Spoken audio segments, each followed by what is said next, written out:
Hello and welcome to Agents of Nonprofit. My name is Alexander Lapa, and I'm here to speak with everyday superheroes helping nonprofits using technology. Joining me today is Jess Campbell to talk about Slack channels and nonprofits and communities. Jess, welcome to the show. Thank you for having me. I'm so excited to chat. Likewise. So I love starting the first question of what is your superhero origin story? That is to say, how did you get started working with nonprofits? Ooh, to keep it short, I fell into it like so many of us. I was working with some families in Boulder, Colorado as a babysitter. I was still in college. And one of them knew I was looking for a new venture, and she recommended I go attend this volunteer training. Little did I know that that was the very first training for this startup nonprofit that I just became obsessed with. And long story short, became their first paid employee. And it was an organization that served families with critically ill children. And as the number two person behind the founder, I was thrown into the midst of everything from volunteer management to drop offs to coordinating all of our families, working with donors, and I loved it. I do remember saying to my boss's husband one day, I would love to start my day not breaking out in a sweat because there was a lot of even manual labor tied to the job. And he was like, I think you picked the wrong job. But I remember waking up every day thinking, like, if I didn't have to get paid, I would still do this work. Unfortunately for me, the work was super intense for what was a 22-year-old. And I just knew in my gut that if I continued to do those frontline services, working directly with the families, that I was going to burn out. And that's when I decided to take a different approach to my nonprofit work and focus on the marketing and fundraising and the storytelling side of things, which led to a lot of positions at different organizations, huge behemoth, $100 million budget size to like teeny tiny startups. And then after doing that for a long time and starting a family, the pace and the schedule of working as an in-house fundraiser just no longer fit my lifestyle. And that's when I decided to break off and be an advisor and a consultant to nonprofits in the fundraising space. And that's where I sit today. I love the fact that you would do what you do for free. And that's really, to me, a marker of saying that you are in the spot that you should be. Because one of Hmm. my favorite questions is to ask new people I've just met, if you didn't have to work for money, how would Hmm. you spend your time? And then, of course, the Hmm. follow up question is, why aren't you doing that now? But the Hmm. idea of, and I would answer the question the same way. I would do exactly what I'm doing now if I didn't have to work for the money. Hmm. So that's awesome to Isn't that hear. lucky? I mean, that's so lucky. Yeah, not a lot of people get that, especially out of the gates. I'll tell this other story. When I had been doing that work for maybe 14, 18 months, I wanted to make sure that I wanted to do this work. And my boss, who had started this startup nonprofit I had been working for, was actually a really famous producer in Hollywood. She produced movies like Mrs. Doubtfire and the first three Harry Potter movies. And she was like, maybe you should go to Los Angeles and be a production assistant. She had had a great career. She really loved the work. And so I said, okay. And so I went and did that for about 6 months. And I found the industry just to be so wasteful and so opposite of the life changing work I had been doing with this nonprofit that I only lasted 6 months and quickly came back to the work that I was doing. So I tried other stuff. On your LinkedIn profile, you say that you're a storyteller, a fundraiser, a connector, a mobilizer, an organizer, a leader. Can you break that down for me? Yes, I think that stories are our most powerful tool when it either comes to business or operating our nonprofits. It's a tale as old as time. It's how people have been community for centuries. And I think that it's the core of sharing impact, creating opportunities for people to take action. And for me, it's my nucleus. I tell stories around my business. I'm a very much open book. I want to share my path with fellow nonprofit consultants in hopes that it speeds their journey along. And then I teach my nonprofits on the flip side how to tell better stories so that they can rally support, They can invoke feelings, they can create emotion, they can ultimately create bigger impact. And there's good storytelling, great storytelling, and really bad storytelling. And it it doesn't take a lot to go from really bad to super great, but you have to know what to do. And so I kind of see it as my mission to teach people how to do that. It creates vulnerability, it creates connection, it just does all these amazing things. And so for me, that's the nucleus to being a leader, to being a community builder, to being all these things.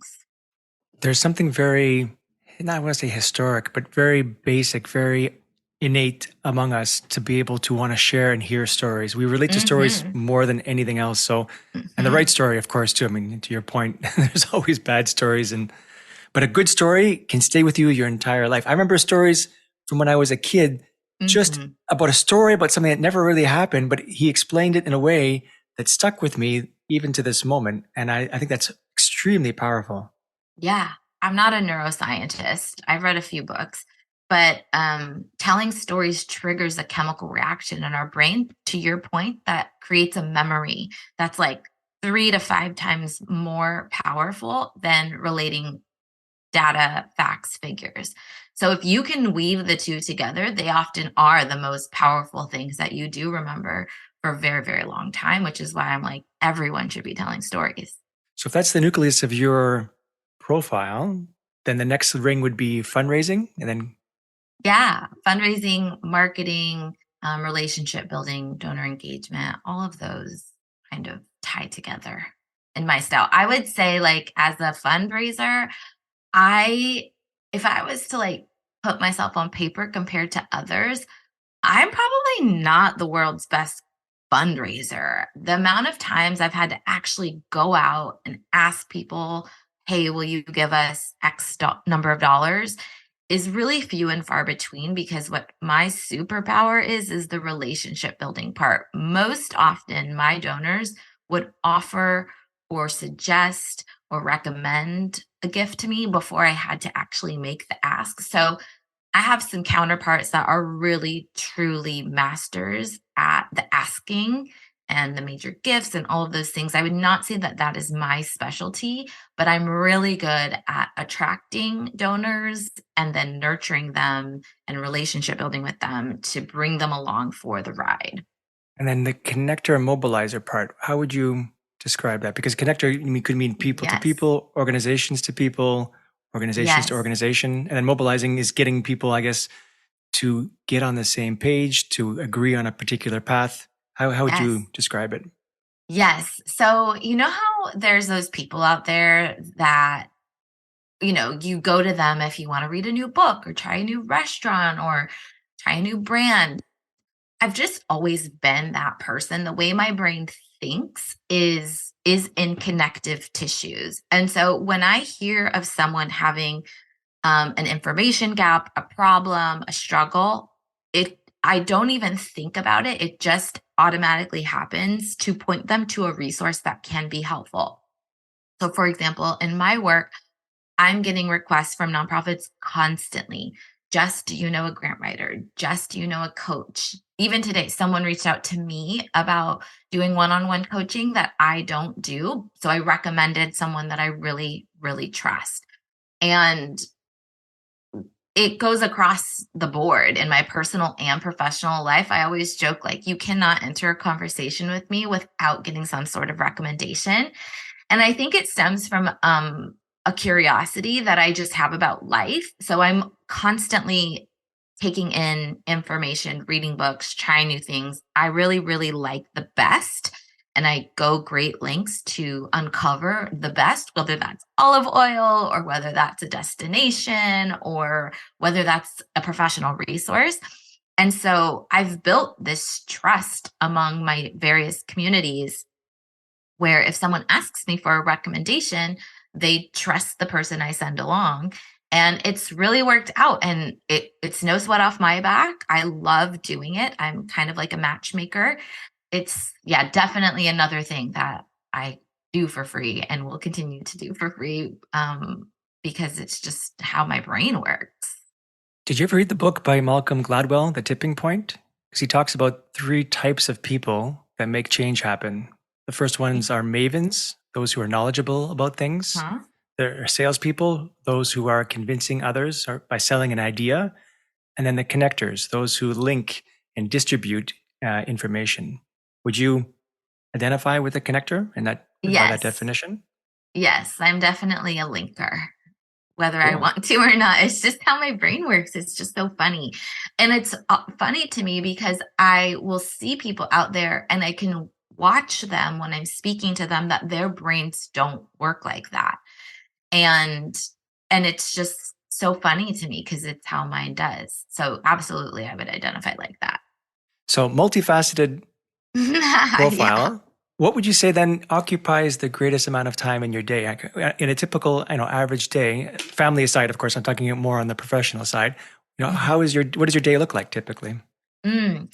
So I will say right now I'm in a unique season. A few weeks ago, looked at my calendar and looked at a to-do list that has been ever growing. And I said, enough is enough. And so I essentially canceled 90% of my calls and meetings and decided that the 9 weeks of summer that I have are going to be used to optimize my business, do just a whole bunch of stuff that I have been putting off for eons and eons. That involves bringing on two new team members, getting super organized, doing some planning and deep thinking. And for me, that requires space. I have found over the last 5 or 6 years of running my business that one on one calls, while effective and great, are also super, super draining for me. And so I'm just not one of those people that can do calls with 3 or 4 people every day, all week long.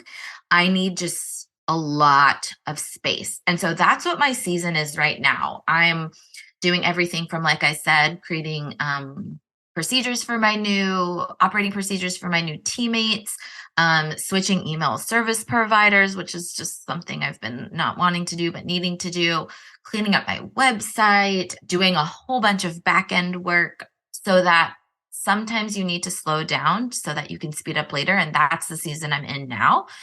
Come fall, I will go into a very different season, which is a lot of one on one client work where I do done for you services. I only do it one time a year and I only do it with about 8 organizations.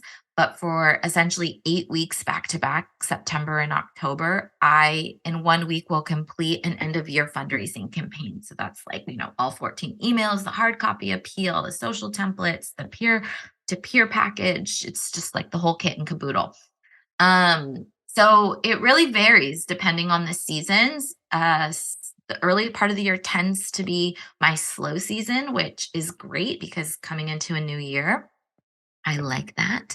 And then it's just kind of a hodgepodge of running my communities, supporting my clients, creating new offers, listening to the needs and wants of people so that I'm producing things that are helpful. Yeah, it's kind of a mixed bag, but right now we're in a season of optimizing.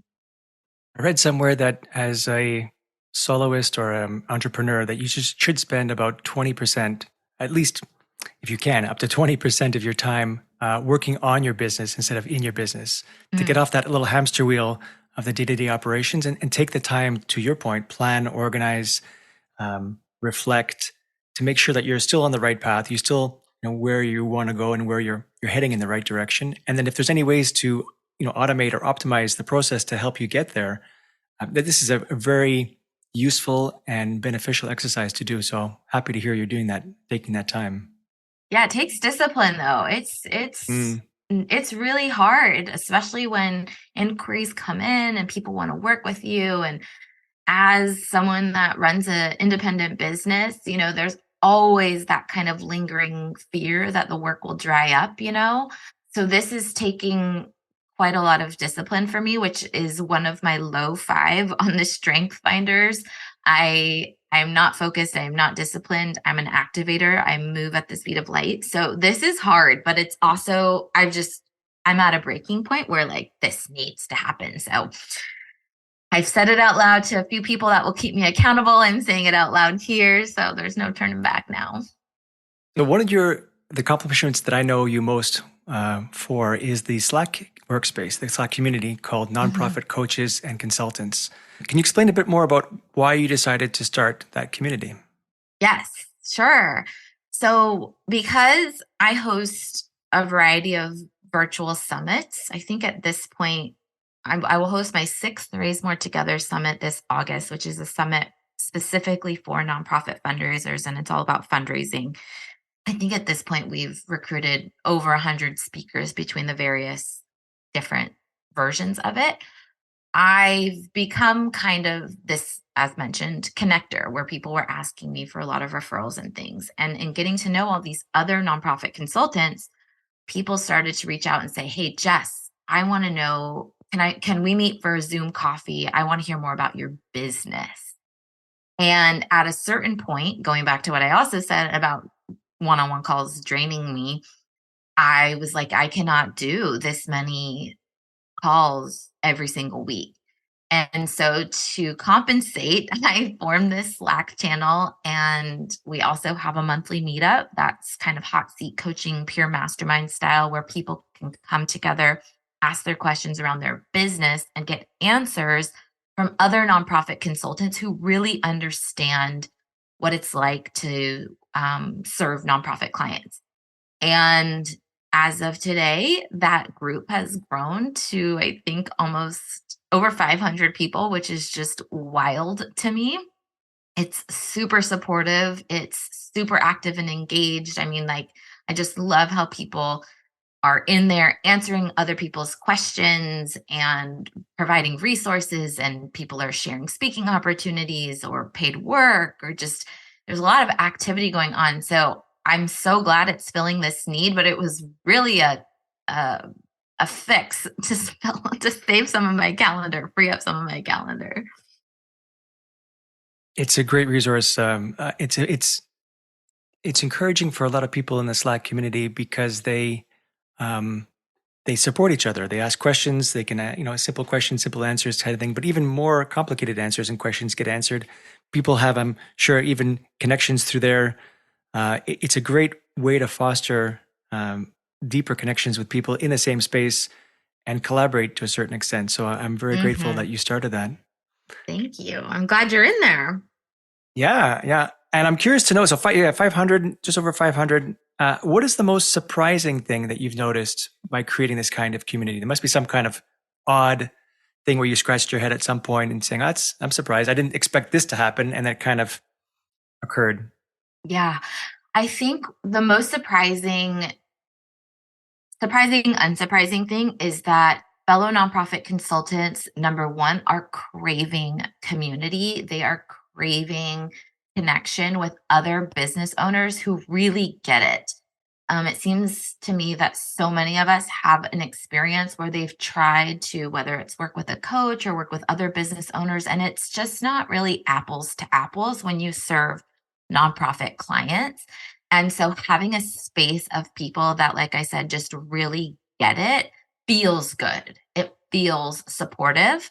I think the other thing that has accidentally come out of it is this kind of beautiful, whether you call it accountability or peer pressure or leveling each other up. I very much encourage in the Slack channel for folks to share their wins.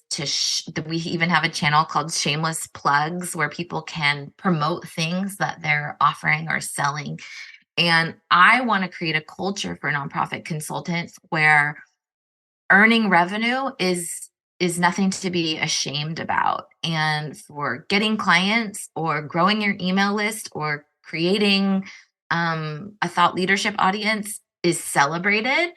I My friend Cindy Wagman, who I host the Confessions podcast with, she used a great term. She said that nonprofit consultants have this like massive hangover from working in the nonprofit space, that is scarcity, is that we have to do everything for free. And so I think when you're surrounded by other people that are like, I just secured a 6-figure client, or I just grew my email list to 25,000 people, or I just, did whatever win. I just spoke on stage at whatever amazing conference. That pushes you to be like, oh, I can do that too. I need to be doing that too. And that high tides raise all ships. So I love that outcome out of it. And I think one thing I just also love is just, as you mentioned, it's just so supportive. Like everyone there is really rooting each other on. And in a space where, like, I know you're based in Montreal, I'm based in Southern California. We've got people on the East Coast. We've got people in Guam. We've got people literally all over the place that are just working in our little offices. We also need connection, and Zoom is great, but I think having a different kind of space online that I also plan to take in person is just something we're all really craving. And it's just been like this beautiful result out of what was kind of a happy accident. To your point, there's a theme in the past few weeks about burnout and Mm, people. Because I think there's quite a few people who are either entrepreneurs or solo practices or very small businesses, and they feel like they're pushing hard, and maybe as an outcome of COVID and all that, that they're these days they're feeling a bit either lost or overwhelmed to a certain extent. And they're reaching out to your point of showing their vulnerability. And there are others that are coming in saying, I'm in the same boat. Don't worry about it. And that support mechanism is so powerful, I think, to know that you're mhm, not in a bad place or a not preferable place at a moment in time, that there are other people going through the same experience and then leaning on each other. To your point, I like mhm. that expression. Was it high tide raises all ships? That's a good expression I've never heard before. Yeah. I don't know where it comes from, but I heard it too, and clearly I like it. Yeah. On the flip side, though, I'm sure out of the 500 and so participants in the community, not all of them are active, or Mhm. maybe some of them have been. Has there been any kind of um, moments where you've had to filter out people, or like, do you do that kind of mechanism, or you just kind of let it grow organically and see where things go, and then decide from there what to do next? Yeah, so the timing of your question's timely because as of today, I've just announced that it's moving to a paid community. And to your point, it's because there are right now 519 people or something like that, which have come all organically. People inviting fellow friends, me sharing about it. It's really easy to join. I don't even charge an email address. You just kind of come in. The one rule I've had is that you have to be a nonprofit consultant. So there hasn't been any space for like the fellow nonprofit tech companies. And that's just because one of the things that we talk about quite frequently in the group is around pricing and sponsorships and pitching. And I just always want people to feel super safe and comfortable about negotiating those things. And if you have the person you're negotiating to in the group, it just becomes a whole different conversation. But moving forward, I want this group to be people who want to be there. And I think that when you pay attention. And I don't need this group to be in the hundreds. Like I said, I started this kind of on a whim. And I want it to grow and evolve with people who want to be active and participatory. And so it's a super affordable price moving forward. I wanted it to be kind of like a no-brainer price, but enough where if like people are not interested, then they won't be involved. And that's okay too. I've shared other resources and there's other communities for nonprofit consultants, and we'll just see how that goes forward. I'm all about experimenting in my business, and so this is in some ways a bit of that. And you said in the pre-show that you were a bit nervous and you got some Yeah. emotions about this because it is tough to move from a free resource to a paid resource. And I imagine there'll be a few people that decide not to continue Yeah. being a participant of the community. Any emotions you want to share or feelings about that, and how heavy was that decision? Because it makes total sense. I said before, Yeah. it people will respect and listen to advice that they have to pay for. Like going to a Mhm. therapist, for example, you will pay more attention to a therapist that charges you versus a friend that kind of gives you casual advice. There is something Mhm. to be said about the trade of money for advice. So I Mm. totally understand and respect the decision to move to a paid community. But at this flip side, it's, there are It's implications of doing painful. that. It is painful. Yeah. Totally. Absolutely. So for everyone listening, especially if well, this could be if you run a nonprofit or you run a consulting business or coaching business. There's this book that I have been reading this summer called 10x is easier than 2x. And it's really challenging me in all the right ways. And one of the chapters is dedicated to deciding when you want something and not having to justify it. And the author, the way they speak about it is, especially like around pricing, it's okay to just say, because I want to, period. You don't need to justify that to anyone. And secondly, as mentioned, and what you just said, I think is true. And I've been in enough communities where even if I pay a low dollar price, I'm that much more likely to engage and be involved. And if I'm building a community built on not only the advice I give and share, but that others do, I need people to be active participants. There's also just like an energy about it, around people hanging on and watching. And I want to create a community that has, like I said, participants. And so if you're interested in watching and reading and lurking, there's other communities where you can do that. This just isn't the one for you. And I, as a marketer, know that taking something away from people is literally, like, statistically proven 2 times more painful as it is to give something away. I think there was a study where they asked people if they were to give them $100, like if they were to bet on something and get $100 versus lose a bet and lose $150, which would feel more painful, and like 90% of people chose the loss. So I know that there will be big feelings around this, and that's why I'm giving people over a month's notice. I'm also giving people that are in the community a founding member pricing for life. um and I also just, yeah, I want to do this in my business. The amount of hours I spend in this community, um are, we did 18 months of this free, and it's the next evolution, and I'm comfortable with that. And if people have big feelings about that, I totally understand.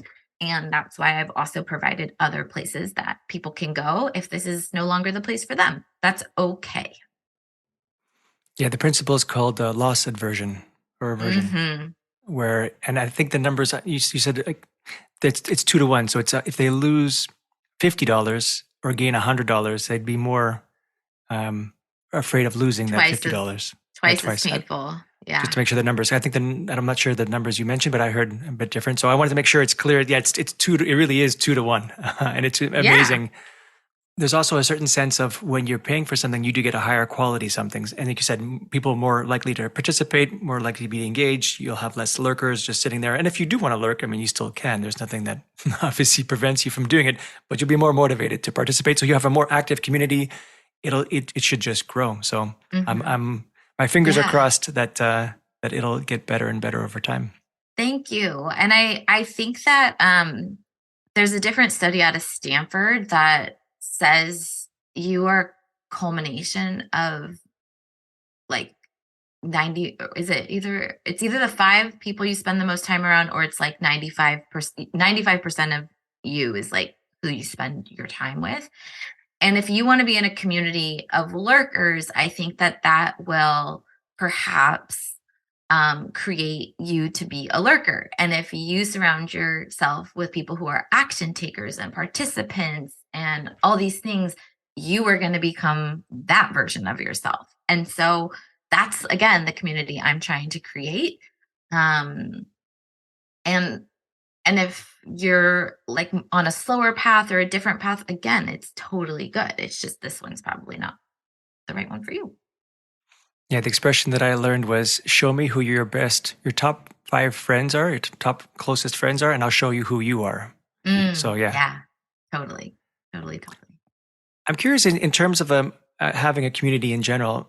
Um, do you have moderators? Is it something that you need to moderate? Is there filters or um, how do you Mm, manage basically the community on a more day-to-day level to make sure people are respecting the rules that you've set in place, posting in the yes, right place, not posting yes. things that are harmful to others?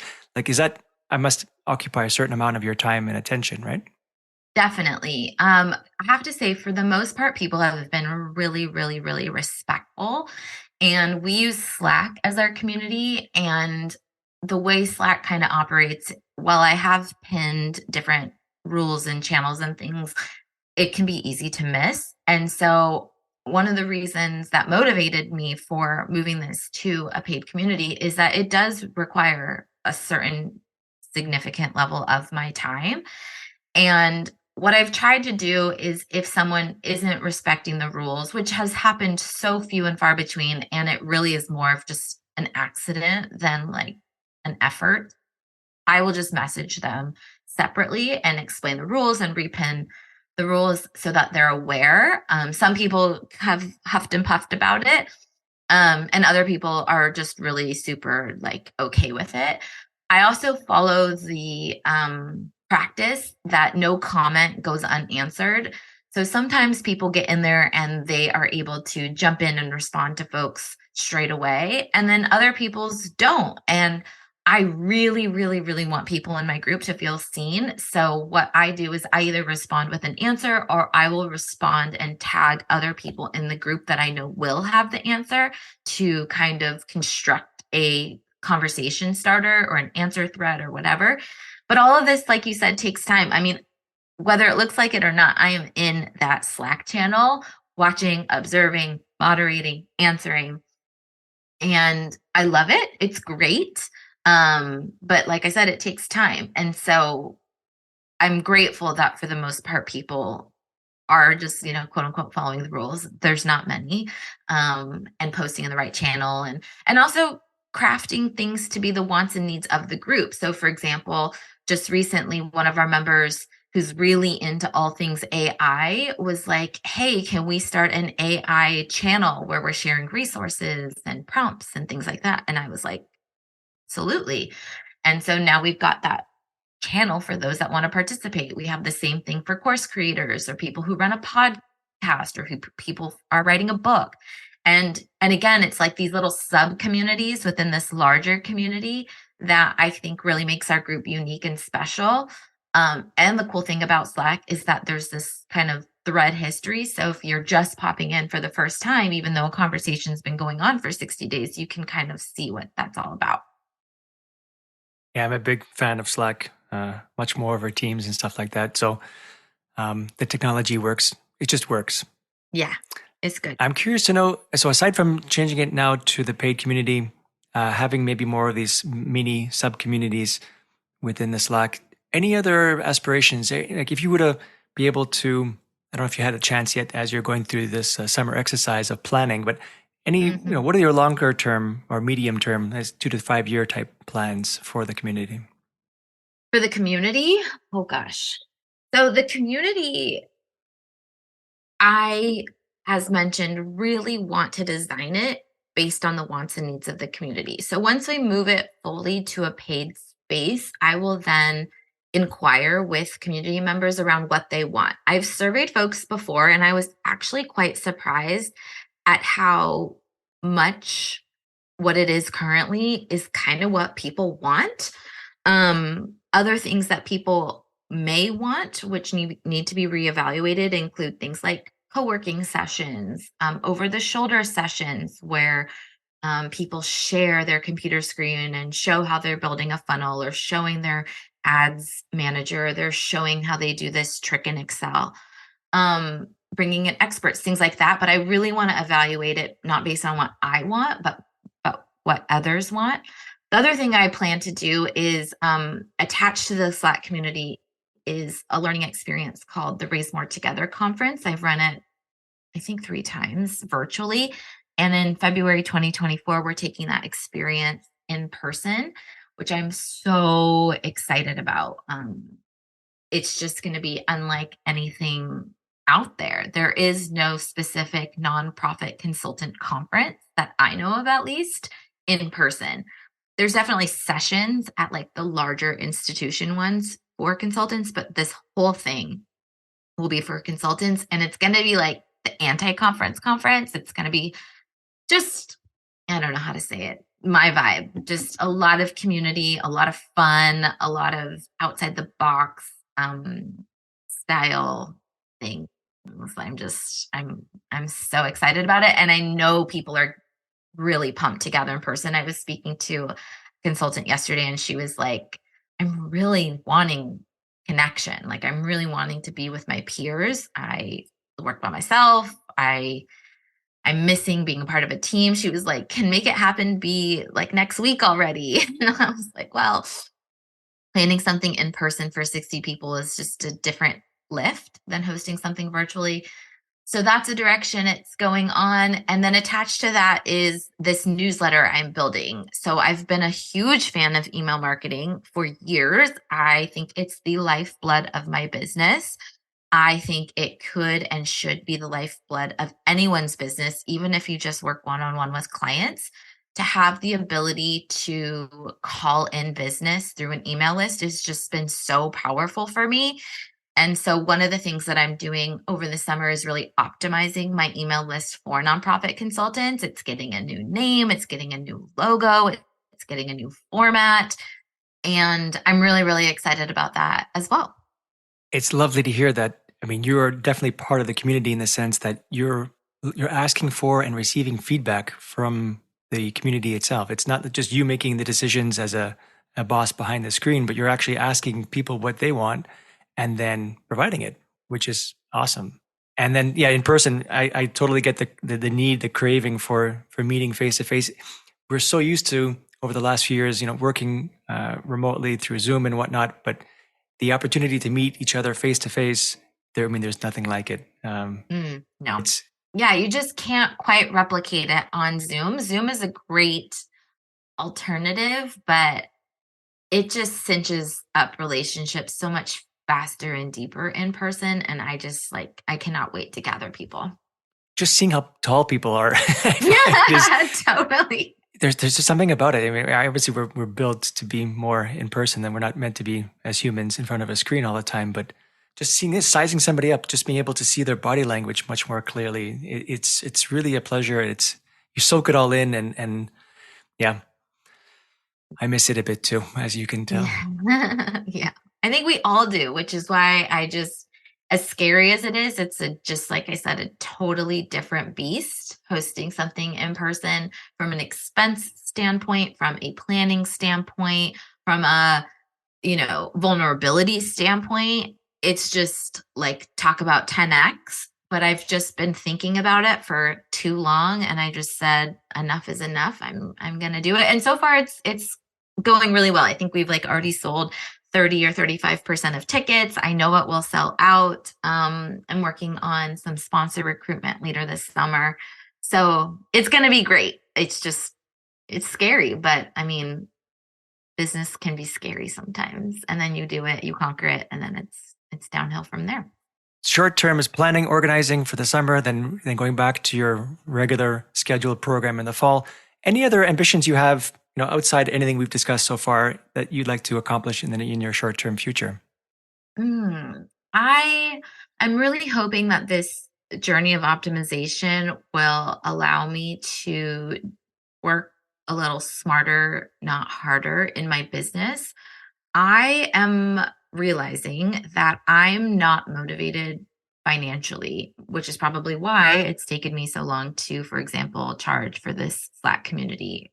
When it comes to even my pricing for clients, my peer mastermind is just always encouraging me to increase those, that kind of thing. But I really value my free time, really. And while I love work, I do not want to be working this hard in the next 3, 5 years. I like open space on my calendar. And so I'm hoping this optimization will really, like I said, allow me to speed up on some of these things that can be running behind the scenes without me actually spending my time on them live and quote unquote in person, whether that's on a Zoom call or actually in person. And that's just so I can be able to, be a present wife and a good mom and read books and go outside and just enjoy my life. I mean, that's one of the reasons why I created my business, is so that I could do what I want when I want. And I'm always surprised when I ask other nonprofit consultants like what their end game is, that so many of them say this. I'm like, really? This is your end game? Because I have visions of, I don't know, like restoring properties or writing a book or opening a shop or who knows? But I definitely don't know if I'm going to be doing this for the next 30 years, certainly not at this pace.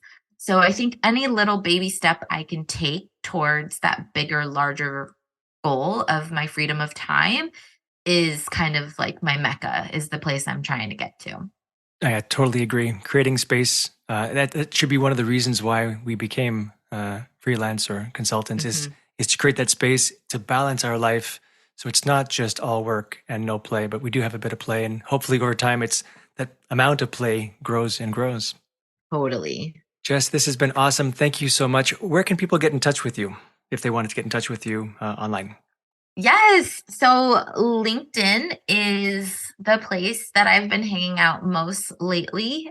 You can also visit me at jesscampbell.co if you're a nonprofit consultant. And then I also hang out on Instagram, but a little less lately. And that handle is out in the boons underscore. Jess, thank you so much for joining me today. Thanks, Alex. All right, that's it for today. I'm Alexander Lapa, and I hope you join me again in the next Agents of Nonprofit.